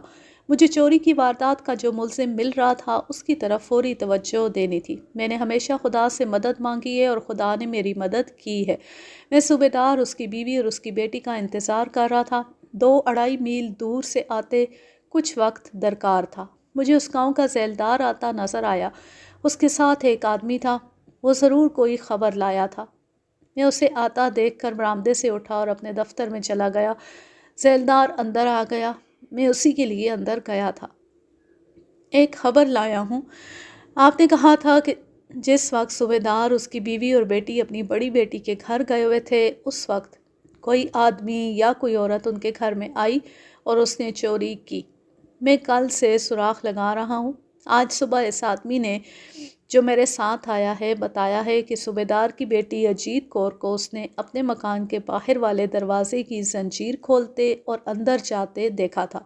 گھر کے اپنے کسی فرد کا اپنے گھر میں داخل ہونا کوئی جرم یا عجوبہ نہیں تھا۔ کسی اور نے بھی اجیت کور کو اپنے گھر میں جاتے دیکھا ہوگا، لیکن یہ اس کا اپنا گھر تھا، اس لیے کسی نے اس کا ذکر نہیں کیا۔ آپ کی ہدایت کے مطابق میں معلوم کرتا رہا۔ آخر اس آدمی نے مجھے اجیت کور کے متعلق بتایا۔ میں نے اس آدمی کو اندر بلا کر پوچھا تو اس نے کہا کہ اس نے اجیت کور کو زنجیر کھول کر اندر جاتے دیکھا تھا۔ میرے پوچھنے پر اس نے کہا کہ وہ آگے نکل گیا تھا، اس لیے اس نے لڑکی کو باہر آتے نہیں دیکھا۔ میری دلچسپی سنت سنگھ کے ساتھ تھی۔ میں یہ سننا چاہتا تھا کہ سنت سنگھ اپنے گھر والوں کی غیر حاضری میں اپنے گھر میں داخل ہوا تھا۔ بہرحال اب رگھبیر سنگھ اور پیلے رومال نے میرا کام کچھ آسان کر دیا تھا۔ میں نے اپنے اعتماد کے لیے ایک کانسٹیبل کو گاؤں سے اس آدمی کو ساتھ لانے کو بھیج دیا جس سے رگھبیر سنگھ نے رشوت لی تھی۔ سیلدار اور اس کے ساتھ کے آدمی کو میں نے باہر بیٹھنے کو کہا۔ وہ باہر نکلی تھے کہ رگھبیر سنگھ اندر آ گیا۔ وہ میرے کردار اور میری کارروائیوں سے واقف تھا۔ پیلے رومال نے اسے پھندے میں پھانس لیا تھا۔ میں اسے رشوت خوری معاف نہیں کرنا چاہتا تھا۔ رشوت تو چلتی تھی، لیکن اس نے میرے کہنے کے باوجود ملزم کو ضمانت پر رہا ہونے میں مدد دی تھی۔ ملک صاحب، رگھبیر سنگھ نے مسکرا کر منت کی، میری غلطی تو آپ معاف کر دیں گے نا؟ پہلے مجھے اس تفتیش سے فارغ ہو لینے دو۔ میں نے ایسے لہجے میں کہا جس میں بے رخی اور کچھ حقارت بھی تھی۔ اگر میرا سٹاف مجھے اسی طرح دھوکہ دینے لگے جس طرح تم نے دیا ہے تو میں استعفیٰ دے کر گھر چلا جاتا ہوں۔ جاؤ باہر بیٹھو۔ وہ بہت ہی ڈر گیا تھا، میرے سامنے سے اٹھ ہی نہیں رہا تھا۔ میں نے دھتکارا تو بھی بیٹھا رہا۔ آپ مجھے معاف کر دیں، میں آپ کو راز کی ایک اور بات بتا دیتا ہوں۔ آپ جس ملزم کو اتنا خطرناک سمجھتے ہیں کہ اسے ضمانت پر رہا نہیں ہونے دے رہے تھے، وہ اتنا خطرناک نہیں اور نہ ہی یہ 307 کا کیس ہے۔ بشیرے یعنی مسلمان ملزم کی اس ہندو کے ساتھ لڑائی ہو گئی تھی۔ یہ لڑائی کسی لڑکی پر ہوئی تھی۔ ہندو جو زخمی ہوا تھا وہ بشیرے کو مارنا پیٹنا چاہتا تھا، مگر بشیرہ اس سے طاقتور تھا۔ اس نے ہندو کو پیٹ ڈالا۔ گاؤں کے 4-5 ہندوؤں نے بشیرے کے خلاف یہ پرچہ کرا دیا کہ اس نے اس ہندو پر قاتلانہ حملہ کیا ہے اور اس کی جیب سے رقم نکالنے کی کوشش کی ہے۔ بشیرے نے تھانے میں آ کر ہم سب کو للکارا اور گالیاں جو دی تھیں، اس کی وجہ یہ نہیں تھی کہ وہ ہنڈا اور دلیر ہے، بلکہ اصل وجہ یہ ہے کہ وہ سچا ہے۔ ہندو گواہوں نے اور میں نے اسے اصل بات کرنے کی مہلت ہی نہ دی۔ آپ اس کے رویے سے اس کے خلاف ہو گئے۔ مجھے ابھی تک معلوم نہیں کہ یہ لڑکی کا کیا چکر تھا اور لڑکی کون تھی۔ یہ تو تمہارا دوسرا جرم ہے جو تم مجھے سنا رہے ہو۔ میں نے مصروفیت کی وجہ سے یہ کیس تمہارے حوالے کر دیا تھا۔ دیکھو ملک صاحب، میں آپ کو راز کی کیسی کیسی باتیں بتا رہا ہوں اور آپ کا غصہ ٹھنڈا ہی نہیں ہو رہا۔ میرا غصہ واقعی ٹھنڈا نہیں ہو رہا تھا۔ ہندو تو اس انتظار میں رہتے تھے کہ کوئی مسلمان ماتحت ذرا سی غلطی کرے تو اسے بہت بڑی غلطی بنا کر اسے سزا دلائی جائے۔ صوبیدار، اس کی بیوی اور اجیت کور آ گئے۔ صوبیدار کا بڑا بیٹا سنت سنگھ بھی ساتھ تھا۔ اسے ساتھ ہونا چاہیے تھا۔ اس کے باپ، اس کی ماں اور بہن کو تھانے بلایا گیا تھا۔ یہ معمولی بات نہیں تھی۔ میں نے سنت سنگھ کو باہر بیٹھنے کو کہا۔ اسے میں ابھی تک مشتبہ سمجھتا تھا۔ اس کی ماں اور بہن کو رومال دکھایا تو ماں نے بے تابی سے کہا، یہ ہمارا رومال ہے، رقم اسی میں تھی۔ ماں بیٹی ایک بار پھر دیکھ لو، اچھی طرح دیکھ کر بتاؤ۔ اجیت کور نے رومال کو پھیلا کر دیکھا اور بولی، یہ ہمارا ہی رومال ہے۔ ست سری اکال، میرے ہاتھ کا کاڑا ہوا ہے، مجھے غلطی نہیں لگ سکتی۔ غلطی واقعی نہیں لگ سکتی تھی۔ رومال کی حالت بتا رہی تھی کہ اس میں کوئی چیز بندھی رہی ہے۔ کناروں پر گانٹھوں کی سلوٹیں ابھی تک موجود تھیں۔ یہ دیکھنے کے لیے کسی تجربے کار سوراخ رساں کی ضرورت نہیں تھی۔ 10-10 اور 5-5 روپے کے نوٹوں کی گٹھی جس رومال میں کئی مہینے بندھی رہے، اسے آپ کھولیں تو کوئی بھی اسے دیکھے تو کہے گا کہ اس میں کچھ بندھا رہا ہے۔ اسے جب تک تر کر کے استری نہ کریں سلوٹیں غائب نہیں ہوتی۔ میں اب تفتیش کے اس مقام پر آ گیا تھا جہاں ذرا سی بھول چوک تفتیش کو چوپٹ کر سکتی تھی۔ مجھے اب یہ سوچنا تھا کہ کسے پہلے پوچھ گچھ کی چکی میں ڈالوں۔ میرے سامنے ایک سوال یہ تھا کہ اجیت کور اپنے ماں باپ کی غیر حاضری میں اپنے گھر آئی تھی تو کیا وہ یہ رقم چوری کرنے آئی تھی؟ نہیں، وہ مذہب پرست لڑکی تھی۔ اس قدر مذہب پرست کے لوگ اسے پاگل کہتے تھے اور اس نے ریشمی رومال میں پھول کاڑنے کی بجائے ست سری اکال کاڑا تھا۔ میرے سامنے رگھبیر سنگھ کا یہ انکشاف آ گیا کہ بشیرے اور زخمی ہندو میں کسی لڑکی پر لڑائی جھگڑا ہوا تھا۔ اسے یہ معلوم نہیں تھا کہ لڑکی کون ہے۔ میں اب سوچ میں پڑ گیا کہ یہ لڑکی کیا اجیت کور ہو سکتی ہے، اور کیا یہ ممکن ہو سکتا ہے کہ اجیت کور نے اپنے گھر سے رقم چرا کر بشیرے کے بھائی کو دی ہو کہ اچھا وکیل کرو اور بشیرے کی ضمانت کراؤ؟ نہیں، یہ ممکن نہیں تھا۔ اجیت کور اتنی چالاک نہیں تھی۔ مذہب میں ڈوبی ہوئی یہ لڑکی ایک مسلمان کے ساتھ پاک یا ناپاک تعلق نہیں رکھ سکتی تھی۔ چوری کا ملزم سنت سنگھ تھا یا بشیرے کا بھائی۔ لہٰذا میں نے سوچ سوچ کر یہ فیصلہ کیا کہ بشیرے کو بھی تھانے بلایا جائے۔ اس کے بھائی کو تھانے لانے کے لیے ایک کانسٹیبل چلا گیا تھا۔ میں نے ایک اور کانسٹیبل کو بشیرے کو ساتھ لانے کے لیے بھیج دیا۔ بشیرے کا بھائی پہلے آ گیا۔ میں نے اسے اپنے دفتر میں بٹھا لیا۔ وہ بہت ہی گھبرایا ہوا تھا۔ میں نے اس کی گھبراہٹ دور کرنے کی کوشش نہ کی بلکہ گھبراہٹ میں اضافہ کر دیا۔ میں اس کے اعصاب توڑ کر اس کے ساتھ بات کرنا چاہتا تھا۔ یہ رومال تمہارے پاس تھا، یہ تم نے کہاں سے لیا ہے؟ یہ میرا اپنا ہے، اس نے ہکلاتے ہوئے جواب دیا۔ زبان اس کے قابو میں نہیں تھی۔ تم سکھ ہو یا مسلمان؟ مسلمان ہوں، لیکن اس رومال پر ست سری اکال کاڑا ہوا ہے۔ یہ تمہاری بیوی نے کاڑا تھا، ماں نے یا بہن نے؟ اس کا سانولا رنگ لاش کی طرح ہو گیا اور وہ مجھے پھٹی پھٹی آنکھوں سے دیکھنے لگا۔ میں نے اس کے کندھے پر بڑی زور سے ہاتھ رکھا۔ وہ بری طرح بتکا۔ شاید یہی میرا ملزم تھا۔ میں کوئی سوال جواب نہیں کروں گا۔ یہ رومال تمہارا نہیں۔ تم نے چھوٹے تھانے دار کو 500 روپیہ دیا اور اس نے تم سے یہ رومال بھی لے لیا۔ اس رومال میں 1500 روپیہ اور بندھا ہوا تھا۔ باقی رقم کہاں ہے؟ اس کا منہ کھل گیا، آنکھیں ٹھہر گئیں اور زبان ساتھ چھوڑ گئی۔ وہ جس صورتحال میں پھنس گیا تھا اس میں انسان کا رد عمل یہی ہوتا ہے، دماغ معاف اور جسم کی طاقت سلب ہو جاتی ہے۔ اس کی مونچھیں لمبی اور گھنی تھیں۔ میں نے اس کی ایک مونچھ پکڑ کر کھینچی اور کہا، فوراً بولو ورنہ مونچھوں کے ساتھ رسی باندھ کر چھت کے ساتھ لٹکا دوں گا۔ تم دیکھ رہے ہو کہ جن کی رقم چوری ہوئی ہے اور جن کا یہ رومال ہے وہ باہر بیٹھے ہوئے ہیں۔ میں نے تمہیں خواہ مخواہ نہیں بلا لیا۔ اس کی پھٹی پھٹی آنکھوں سے آنسو بہنے لگے۔ وہ ٹوٹ پھوٹ گیا۔ اب مجھے زیادہ محنت یا مار کٹائی کی ضرورت نہیں تھی۔ اب ضرورت یہ تھی کہ اسے ڈوبنے سے بچا لوں۔ یہ ایک خاص طریقہ ہوتا ہے۔ یوں سمجھ لیں کہ میں نے اس کو تھام لیا، سہارا دیا اور وہ پھٹ پڑا۔ مجھے یہ رقم صوبیدار دربار سنگھ کی بیٹی اجیت کور نے دی تھی۔ کہتی تھی کہ یہ مقدمے پر خرچ کرو اور بشیرے کو چھڑاؤ۔ مجھے اور کچھ بھی معلوم نہیں۔ مجھے بالکل معلوم نہیں کہ بشیرے اور اجیت کور کا آپس میں کیا تعلق ہے۔ میں نے چھوٹے تھانے دار سے کہا کہ ضمانت کرانے کے وہ کتنے روپے لے گا۔ اس نے 500 روپے مانگے۔ میں نے 500 دے دیے۔ اس نے مجھے ایک وکیل کرا دیا۔ 500 روپیہ اس نے لے لیا اور اس نے کہا کہ وہ اس رقم میں سارا کیس لڑے گا۔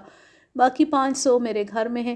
مجھے تو یہ بھی معلوم نہیں کہ بشیرے کی ہندوؤں کے ساتھ لڑائی کیوں ہوئی تھی۔ میں نے اسے وہاں سے ہٹا کر اجیت کور کو اندر بلا لیا۔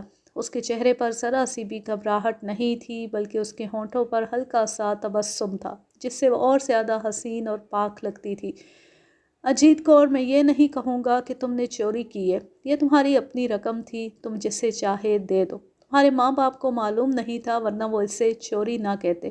یہ آدمی جو ابھی یہاں سے باہر گیا ہے کہتا ہے کہ تم نے اسے اس رومال میں بندھی ہوئی رقم دی تھی اور کہا تھا کہ یہ بشیرے کے مقدمے پر خرچ کرو۔ کیا یہ آدمی سچ کہہ رہا ہے؟ وہ خاموش رہی لیکن اس کے چہرے پر کوئی تبدیلی نہ آئی بلکہ اس کے ہونٹوں پر جو تبسم تھا وہ اور زیادہ کھل گیا۔ کہہ دو یہ آدمی جھوٹ بول رہا ہے۔ واہ گرو کی پیاری، جھوٹ نہیں بولے گی تھانے دار۔ میں سوچتی تھی کہ بات چھپی رہی تو چپ رہوں گی، بات کھل گئی تو جھوٹ نہیں بولوں گی۔ اس نے گور مکھی کا ایک شبد سنا دیا اور اس کا ترجمہ کیا۔ جھوٹ بولنے والے کو جھوٹ میٹھا لگتا ہے لیکن یہ ہوتا زہر ہے، اور سچ زہر جیسا کڑوا ہوتا ہے لیکن ہوتا تریاک ہے۔ وہ واقعی اب نارمل لڑکی تھی لیکن باتیں عقل کی کرتی تھی۔ بشیرے کے ساتھ تمہارا کیا تعلق ہے؟ وہی جو سگے بھائیوں کے ساتھ میرا تعلق ہے۔ جو آدمی کسی عورت کی عزت بچاتا ہے وہ اس کا بھائی نہیں ہوتا تو اور کیا ہوتا ہے؟ مجھے پوری بات سناؤ گی؟ کیوں نہیں سناؤں گی، لیکن تھانے دار میری بات پر تم اعتبار نہیں کرو گے۔ ضرور اعتبار کروں گا اجیت کور، پھر تم جو کچھ مجھے کہو گی میں وہی کارروائی کروں گا۔ اس نے جو کہانی سنائی وہ میں ذرا اختصار سے آپ کو سناتا ہوں۔ اس کا باپ چونکہ فوجی تھا اس لیے اپنے بچوں پر بڑی سختی کرتا تھا۔ لڑکے تو باہر ہنس کھیل آتے تھے، اجیت کور گھر میں باپ کی کھرکیاں سہتی رہتی تھی۔ وہ ماں باپ کے ساتھ کئی چھاؤنیوں میں رہی۔ 10-12 سال کی عمر میں اس نے ماں کے ساتھ گردوارے میں جانا شروع کیا۔ گرنتھی اس سے بہت پیار کرتے تھے، اس کے ساتھ ہی شبد گانے والوں کی آواز اسے اچھی لگتی تھی۔ یہاں سے وہ مذہب کی طرف مائل ہوئی۔ وہ وقت بے وقت گردوارے میں چلی جاتی۔ چونکہ خوبصورت بچی تھی اس لیے گرنتھی اور بھائی اس کے ساتھ پیار کرتے تھے۔ لڑک پن کے آغاز میں اس نے شبد یاد کرنے شروع کر دیے اور گنگنانے لگی۔ ایک گرنتھی نے اسے ہارمونیم پر شبد گانے سکھا دیے۔ اس کی آواز کھل گئی۔ زمینوں کی دیکھ بھال کے لیے صوبیدار نے اپنے بیوی بچوں کو گاؤں بھیج دیا۔ لڑکے جوان ہو چکے تھے اور اجیت کور کی جوانی کا آغاز تھا۔ اس عمر تک وہ دنیا کی دلچسپیوں سے کنارہ کش ہو کر مذہب کی ہو چکی تھی۔ میری رائے یہ ہے کہ باپ نے بچپن میں اس کا من مار دیا تھا۔ وہ اب واہ گرو اور خدا میں پیار ڈھونڈتی تھی، اسی میں اسے روحانی تسکین ملتی تھی۔ اب جوانی کی عمر میں وہ گردوارے میں جاتی تھی تو گاؤں کے 2-4 سکھ نوجوان اسے اپنی طرف متوجہ کرنے کی کوشش کرتے تھے، آوازیں کستے تھے، مگر اجیت کور کسی کی طرف توجہ نہیں دیتی تھی۔ وہ ان کی نیت سمجھتی اور حیران ہوتی تھی کہ انسان حیوان کس طرح بن جاتا ہے۔ وہ ایسا خاوند چاہتی تھی جو شراب نہ پیتا اور جو مذہب کا پابند ہو۔ ایسا کوئی سکھ نہیں تھا جو شراب نہ پیتا ہو۔ سکھوں کے ہاں جنسی غلاظت اتنی تھی کہ اجیت کور کو ان سے گھن آتی تھی۔ یہیں سے لوگوں نے اسے پاگل کہنا شروع کر دیا۔ اس کے بیان کے مطابق ایک رات خواب میں اسے بابا نانک ملے اور اسے گاؤں سے کچھ دور ایک سمت دکھا کر کہا کہ وہاں بڑ کا ایک درخت ہے، اس کے نیچے بیٹھ کر مجھے یاد کرو تو میں تمہیں کسی صبح ایک اشارہ دوں گا۔ اس نے صبح سویرے وہاں جانا شروع کر دیا۔ 3 دن جاتی رہی۔ اس دوران ایک ہندو نوجوان وہاں جا کر اس کے ارد گرد گھومتا رہا۔ یہ نوجوان راستے میں یعنی کھیتوں سے گزرتے بھی اسے پریشان کرتا تھا۔ چوتھی صبح وہ بڑ کے درخت تلے بیٹھی عبادت میں مصروف تھی۔ ہندو ذرا پرے پرے اس کے گرد گھوم رہا تھا۔ بشیر ادھر سے گزرا۔ وہ بشیرے کو نہیں جانتی تھی۔ اس نے بشیرے کو بلا کر پوچھا کہ وہ ہندو ہے یا مسلمان۔ بشیرے نے بتایا کہ وہ اسی کے گاؤں کا مسلمان ہے۔ اجیت کور نے اسے بتایا کہ یہ ہندو اسے ہر روز آ کر پریشان کرتا ہے اور بڑی گندی باتیں کہتا ہے۔ بشیرے نے اسے کہا کہ تمہارے 2 جوان بھائی ہیں، تم انہیں کیوں نہیں بتاتی؟ اجیت کور نے کہا کہ میں نے اپنے بھائیوں کو بتایا تو وہ اسے قتل کر دیں گے اور خود پھانسی چڑھ جائیں گے۔ مجھے اپنے بھائیوں کے ساتھ اتنا پیار ہے کہ میں اپنا آپ ان پر قربان کر دینا چاہتی ہوں۔ میں انہیں نہیں بتاؤں گی۔ تم اس سے لڑنا مت، بس اسے ڈرا دو کہ مجھے پریشان نہ کیا کرے۔ میں اندازہ کر رہا تھا کہ اس لڑکی کی باتیں عام انسانوں سے مختلف اور زندگی کی عام ڈگر سے ہٹی ہوئی تھی۔ اگر وہ نارمل ہوتی تو صحیح معنوں میں سکھ نہیں ہوتی۔ پھر کوئی ہندو اسے یوں پریشان کرتا تو وہ مردوں کی طرح اس کی بری حالت کر دیتی۔ سکھوں کی عورتیں مردوں جیسا حوصلہ رکھتی تھی۔ بشیرے نے ہندو کو شرافت سے کہا کہ اس لڑکی کو پریشان نہ کیا کرے۔ گاؤں میں مسلمانوں کی پوزیشن بڑی کمزور تھی، وہ اقلیت میں تھے اور معمولی کسان تھے۔ ہندو نے مسلمان کی للکار کا جواب بڑے رعب سے دیا اور کہا کہ تم اس لڑکی کے باپ لگتے ہو۔ اس نے کچھ بے جا کلمے بھی کہے۔ بشیر ابھی نوجوان تھا، اس کا خون جوش میں آ گیا۔ اس نے ہندو سے کہا کہ اب اسے چھیڑ کر دیکھو، خدا کی قسم تمہاری کھوپڑی توڑ کر دکھا دوں گا۔ اجیت کور چپ چاپ سنتی رہی۔ ہندو نے جو بکواس کی تھی وہ اس نے مجھے سنائی اور کہا کہ ہندو بڑے غصے میں چلا گیا۔ بشیرہ کچھ دیر وہاں رکا۔ اجیت کور نے اسے بتایا کہ وہ ہر صبح یہاں عبادت کے لیے آتی ہے۔ بشیرے نے اسے کہا کہ بے خوف ہو کر آیا کرو، کل سے میں بھی آؤں گا۔ اگلی صبح بشیرہ بڑ کے درخت تک چلا گیا۔ ہندو وہاں پہلے سے موجود تھا۔ میں حیران تھا کہ ایک ہندو کو یہ جرأت کیسے ہوئی کہ وہ ایک سکھنی کے پیچھے پڑا رہا۔ بعد میں پتہ چلا کہ ہندوؤں کے پاس پیسہ تھا، نمبردار بھی انہی کا تھا، ذیلدار بھی، اور میرا ایس آئی رگھویر سنگھ بھی ان کا حمایتی تھا۔ بشیرے کو دیکھ کر ہندو نوجوان اجیت کور کے قریب چلا گیا اور اس نے بشیرے کو للکارا۔ بشیرے نے آؤ دیکھا نہ تاؤ سیدھا گیا اور ہندو کے منہ پر گھونسا مارا۔ ہندو کے ہاتھ میں ڈنڈا تھا جو اس نے بشیرے کو مارا۔ اس کے بعد ہندو بشیرے کو ڈنڈے اور بشیرہ اسے گھونسے مارتا رہا۔ آخر ڈنڈا بشیرے کے ہاتھ میں آ گیا۔ اس نے ہندو کو ڈنڈے مارے، وہ ایک دو بار گرا اور پھر اٹھ کر بھاگ گیا۔ بشیرے نے اجیت کور سے کہا کہ وہ یہاں سے چلی جائے ورنہ بدنام ہو جائے گی، لوگ کہیں گے کہ دو آدمی اس کے لیے لڑے ہیں اور کسی ایک کے ساتھ اس کی دوستی ہوگی۔ اجیت کور حیران پریشان چلی گئی۔ بشیرہ دوسری طرف سے گاؤں کی طرف چلا گیا۔ اجیت کور نے اپنے باپ اور بھائیوں کے ساتھ اس واقعے کا ذکر نہ کیا۔ اسے ڈر تھا کہ اس کے بھائی اس ہندو کو قتل کر دیں گے اور پھانسی چڑھ جائیں گے۔ اس کے ساتھ ہی اسے یہ ڈر بھی تھا کہ اسے باپ مارے پیٹے گا۔ اجیت کور نے مجھے بتایا کہ گھر والے شاید یہ سمجھتے تھے کہ وہ صبح سویرے گردوارے میں جاتی ہے۔ دوپہر کو گاؤں میں شور اٹھا کہ پولیس آئی ہے، اور اس کے بعد اجیت کور نے یہ خبر سنی کہ پولیس بشیرے کو پکڑ کر لے گئی ہے کیونکہ اس نے فلاں ہندو ساہوکار کے بیٹے کو لوٹ کر اسے قتل کرنے کی کوشش کی ہے۔ اجیت کور کا خون کھولنے لگا، غصے سے وہ بے چین ہونے لگی۔ نہ وہ کسی کو بتا سکتی تھی کہ بشیرے نے کسی کو لوٹنے اور قتل کرنے کی کوشش نہیں کی، اور نہ ہی بشیرے کے لیے کچھ کر سکتی تھی۔ اس نے اتنا ہی کیا کہ گاؤں کی دوسری عورتوں کی طرح بشیرے کے گھر چلی گئی۔ اسے پتہ چلا کہ یہ تو غریب لوگ ہیں۔ بشیرے کی ماں کو اس نے بین کرتے دیکھا، وہیں اس نے بشیرے کے بھائی کو دیکھا۔ اجیت کور کو یہ ڈر تھا کہ پولیس اسے بھی تھانے بلائے گی، لیکن اسے کسی نے نہیں بلایا۔ اس نے بشیرے کے بھائی کو دیکھ لیا تھا، اسے دو تین بار ملی۔ اس نے اجیت کور سے کہا کہ ہم غریب لوگ ہیں، وکیل کے لیے بھی پیسے نہیں، اس لیے ضمانت نہیں ہوتی۔ اجیت کور کو معلوم نہیں تھا کہ تھانے اور عدالتوں میں کیا ہوتا ہے۔ وہ یہی جانتی تھی کہ بشیرے نے اس کی عزت کی خاطر اتنی بڑی قربانی دی ہے۔ بشیرے کے بھائی سے اسے پتہ چلا کہ پیسہ ہو تو تھانے دار کو رشوت دے کر ضمانت ہو سکتی ہے اور اچھا وکیل کیا جا سکتا ہے جو بشیرے کو بری کرا لے گا۔ اجیت کور ہر لمحہ پریشان رہنے لگی۔ اس کا دماغ اپنے انداز سے سوچتا تھا۔ اس نے مجھے یوں سنایا: رات بابا نانک خواب میں آئے اور کہنے لگے کہ جس نے تیرے لیے قربانی دی ہے اس کے لیے تو بھی قربانی دے، یہی میرا اشارہ ہے۔ میں صبح اٹھی تو مجھے سب سے پہلے یہ 1,500 روپیہ یاد آیا جو ماں نے ٹرنک میں رکھا ہوا تھا۔ میں نے اسے بھی بابا نانک کا اشارہ سمجھا۔ مجھے خیال آیا کہ میرے باپ کے پاس اتنی زمین ہے، اتنا زیادہ سونے کا زیور ہے، ماہوار اتنی زیادہ پینشن ملتی ہے۔ ماں کہتی ہے کہ اس نے ایک جگہ بہت سا روپیہ رکھا ہوا ہے، مگر اس آدمی کے پاس ایک پیسہ نہیں جو اکیلی دکیلی عورت کی عزت پر قربان ہوتا اور سولی پر کھڑا ہو جاتا ہے۔ مجھے اشارہ ملا کہ 1,500 روپیہ نکال اور اس غریب آدمی کو دے دے۔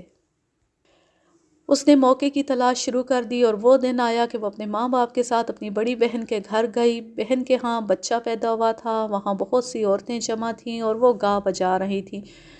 اس نے دیکھا کہ اس کی ماں ایک چارپائی پر بیٹھی تھی، وہ وہاں سے اٹھ گئی اور چابیاں وہیں بھول گئی۔ اجیت کور نے چابیاں اٹھا لیں اور ماں سے یہ کہہ کر کہ تم چابیاں گم کر دو گی، چابیاں اپنے پاس رکھ لیں۔ فوراً ہی اسے خیال آیا کہ وہ 1,500 روپیہ نکال سکتی ہے۔ وہاں عورتوں نے رونق بنا رکھی تھی۔ اجیت کور وہاں سے کھسک گئی، اپنے گھر کے تالے اطمینان سے کھولے، ٹرنک کا تالا کھولا، بڑے آرام سے رومال میں بندھی ہوئی رقم نکال کر نیفے میں اڑس لی۔ یہاں پھر اس کے دماغ نے اپنے انداز سے سوچا کہ رقم غائب پا کر اس کی ماں کہے گی کہ چابیاں اس کے پاس تھیں، اس لیے یہی چور ہے۔ اجیت کور چارہ کترنے والا ٹوکا اٹھا لائی، اسے اس نے ٹرنک کے پیچھے والے ایک قبضے میں رکھا اور زور لگایا۔ قبضہ بہت پرانا اور زنگ خوردہ تھا، اکھڑ گیا۔ اس نے دوسرا قبضہ بھی اکھاڑ دیا۔ اس سے وہ یہ ظاہر کرنا چاہتی تھی کہ ٹرنک کسی باہر کے آدمی نے توڑا ہے، کیونکہ اس کے پاس چابی نہیں تھی۔ اس نے یہ نہ سوچا کہ کمرے اور ڈیوڑی کے دروازوں کے تالے تو وہ کھول کر لگا چلی ہے، باہر کے آدمی کے پاس ان کی چابیاں کہاں سے آ گئی تھیں۔ دروازوں کو تالے اور باہر کے دروازے کی زنجیر چڑھا کر وہ بشیرے کے گھر آ گئی اور اس کے بھائی کو الگ کر کے رومال سمیت رقم اسے دی اور اسے کہا کہ یہ رقم کسی کو نہ دکھائے، کسی کے ساتھ ذکر نہ کرے اور اس سے اپنے بھائی کو چھڑا لائے۔ میں اس لڑکی کے بیان پر اس لیے حیران نہ ہوا کہ وہ نفسیاتی کیس تھی، وہ نارمل نہیں تھی۔ اس کے ساتھ سوال جواب محض بیکار تھے۔ میں نے اسے یہ کہہ کر باہر بھیج دیا کہ اپنے ماں باپ کو یہ نہ بتائے کہ اس نے مجھے کیا بتایا ہے۔ بشیرے کا بھائی باہر بیٹھا تھا، اسے پھر اندر بلایا۔ اس سے پوچھ گچھ کے دوران ASI رگھبیر سنگھ اور اجیت کور کے بیانوں کی تصدیق ہو گئی۔ اس غریب آدمی نے کچھ بھی نہ چھپایا۔ اس نے بتایا کہ رگھبیر سنگھ نے نمبردار اور ذیلدار نے ان کے گھر آ کر بشیرے کو اور اسے مارا پیٹا، عورتوں کی بے عزتی کی، اور جب بشیرے نے کہا کہ یہ ہندو صوبے دار دربار سنگھ کی بیٹی کو پریشان کرتا تھا تو رگھبیر سنگھ نے اسے اور پیٹا اور کہا کہ اس نے کسی لڑکی کا نام لیا تو اسے جان سے مار دیا جائے گا۔ اس دوران بشیرہ بھی آ گیا تھا۔ وہ ابھی تک غصے میں تھا، بڑا جوشیلا نوجوان تھا۔ میرے سامنے آتی بولا، میری ایک بات سن لو جناب، میں نے پہلے بھی پولیس کی بہت مار کھائی ہے، اب بھی کھا لوں گا۔ میں تمہیں بتا دیتا ہوں کہ میں ضمانت پر ہوں، میں سچا ہوں۔ میں نے اس لڑکی کی عزت بچائی ہے جو ابھی یہاں سے نکل کر گئی ہے۔ اگر مجھ پر ہاتھ اٹھاؤ گے تو خدا کی قسم ہاتھ لگا تو تمہیں اور تمہارے چھوٹے تھانے دار کو قتل کر دوں گا۔ اس نے اپنے سینے پر ہاتھ مار کر کہا، اگر سچ کی سزا پھانسی ہے تو پولیس کے 1-2 تھانے دار ساتھ لے کر مروں گا۔ باخدا اس لڑکے نے میری روح بھی خوش کر دی۔ مجھے اس کے سچ کا علم ہو چکا تھا۔ میں نے اسے بٹھا لیا اور تسلی دی۔ اس نے اجیت کور کے بیان کی تصدیق کر دی۔ اس نے یہ بھی بتایا کہ رگھبیر سنگھ ذیلدار اور نمبردار نے اسے کس طرح مارا پیٹا تھا۔ بشیرہ اجیت کور کا نام لیتا تھا تو رگھبیر سنگھ اسے کہتا تھا کہ لڑکی کا نام نہ لو ورنہ مارے جاؤ گے۔ اس کے خلاف قاتلانہ حملے اور لوٹنے کا کیس بنایا گیا اور وہ ہندو اس کے خلاف بیان لکھوا گئے جنہیں معلوم ہی نہیں تھا کہ ہوا کیا ہے۔ میں نے اسے تسلی دی کہ میں اسے بچا لوں گا اور اسے ٹھنڈا کیا۔ اب میرے سامنے بڑا لمبا چکر تھا، یہ میں مختصر کر کے سنا دیتا ہوں۔ رگھبیر سنگھ سے میں نے پوچھا کہ اس نے ہندو لڑکے کے ساہوکار باپ سے کتنی رقم لی تھی۔ اس نے مجھے خوش کرنے کے لیے بتا دیا کہ اس نے ساہوکار سے 600 روپے لیے تھے۔ اس نے پھر منت کی کہ میں اس کے خلاف کوئی کارروائی نہ کروں۔ اس نے وہ 500 روپیہ جو بشیرے کے بھائی سے لیا تھا میرے آگے رکھ دیا۔ میں نے اسی وقت اس کے خلاف رپورٹ لکھی جو بڑی سخت تھی۔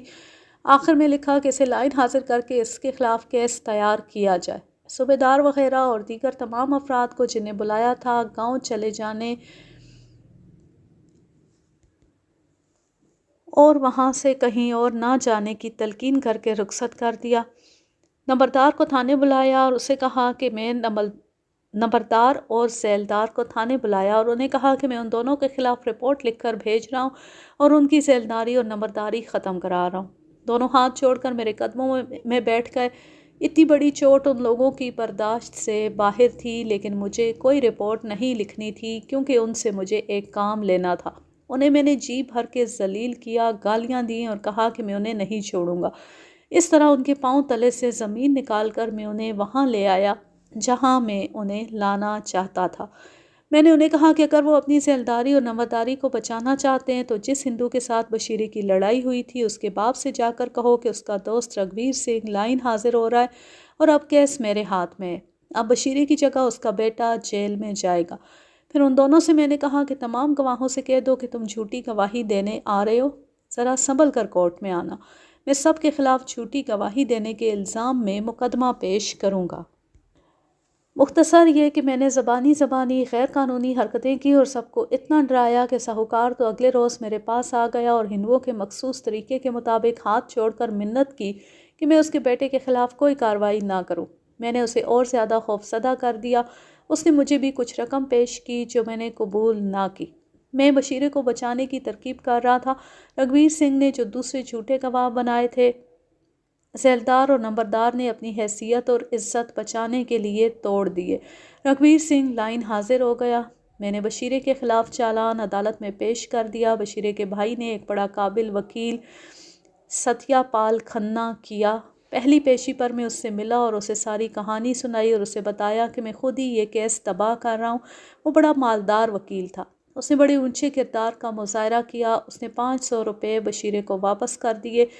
اس تفصیل میں جانے کی ضرورت نہیں کہ کیس کس طرح بشیرے کے حق میں ہوا، مختصر یہ کہ بشیرہ بری ہو گیا۔ اور صوبیدار کے گھر کی چوری کی FIR اور دیگر کاغذی کارروائی کی نقلیں ہر طرف جا چکی تھیں۔ اس کیس کو بہرحال علاقہ مجسٹریٹ کے سامنے جانا تھا، لیکن میں اجیت کور کو بچانا چاہتا تھا۔